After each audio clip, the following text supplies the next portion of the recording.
Breaking update BRS working president KTR హైకోర్టులో రెండు వేర్వేరు పిటిషన్స్ దాఖలు చేశారు.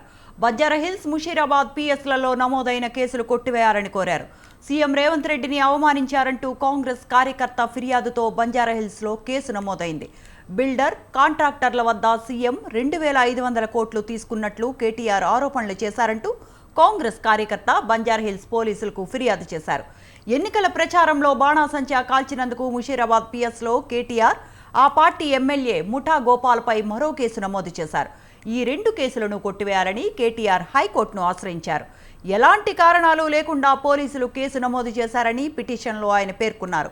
సీఎంను దురుద్దేశపూర్వకంగా అవమానించలేదని, తన వ్యాఖ్యలతో శాంతి భద్రతలకు ఎలాంటి భంగం వాటిల్లలేదని ఈ పిటిషన్లపై తదుపరి విచారణను హైకోర్టు మార్చి 18కి వాయిదా వేసింది.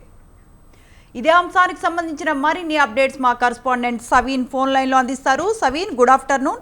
బీఆర్ఎస్ వర్కింగ్ ప్రెసిడెంట్ కేటీఆర్ హైకోర్టులో రెండు డిఫరెంట్ పిటిషన్స్ దాఖలు చేసినట్లు తెలుస్తోంది. దీనికి సంబంధించిన అప్డేట్స్ ఏంటి సవీన్?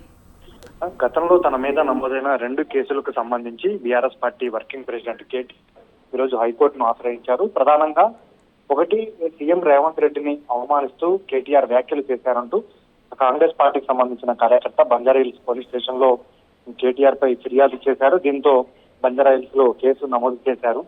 దీనికి సంబంధించి తనపై నమోదైన కేసును కొట్టివేయాలంటూ కేటీఆర్ హైకోర్టును ఆశ్రయించారు. ముఖ్యంగా 2,500 కోట్లు కాంట్రాక్టర్ల వద్ద, బిల్డర్ల వద్ద రేవంత్ రెడ్డి వసూలు చేశారంటూ కేటీఆర్ ఆరోపణలు చేశారు. ఈ నిరాధారమైన ఆరోపణలపై చర్యలు తీసుకోవాలంటూ ఒకటి కేసు బంజారాహిల్స్ పోలీస్ స్టేషన్ లో నమోదైంది. మరోవైపు రెండో కేసు ఎన్నికల సందర్భంగా ముషీరాబాద్ అసెంబ్లీ నియోజకవర్గంలో కేటీఆర్ ప్రచారం చేస్తున్నప్పుడు స్థానిక ఎమ్మెల్యే ముఠా గోపాల్తో కలిసి ఆయన ప్రచారం చేస్తున్నప్పుడు ఎన్నికల నిబంధనలకు విరుద్ధంగా బాణాసంచా కాల్చారంటూ ఎన్నికల సంఘం అధికారులు కేటీఆర్ పై కేసు నమోదు చేశారు. ఈ రెండు వేరువేరు కేసులకు సంబంధించి వేరువేరు సందర్భాల్లో నమోదయ్యాయి. వీటిపై ఆధారాలు లేవు కాబట్టి ఈ రెండు కేసులను కొట్టివేయాలంటూ హైకోర్టులో కేటీఆర్ పిటిషన్లు దాఖలు చేశారు. తన న్యాయవాది చేత ఈ పిటిషన్లను దాఖలు చేయించారు. దీంతో విచారించిన హైకోర్టు ఈ కేసులపై తర్వాత విచారణ చేస్తామంటూ మార్చి 18వ తేదీకి వాయిదా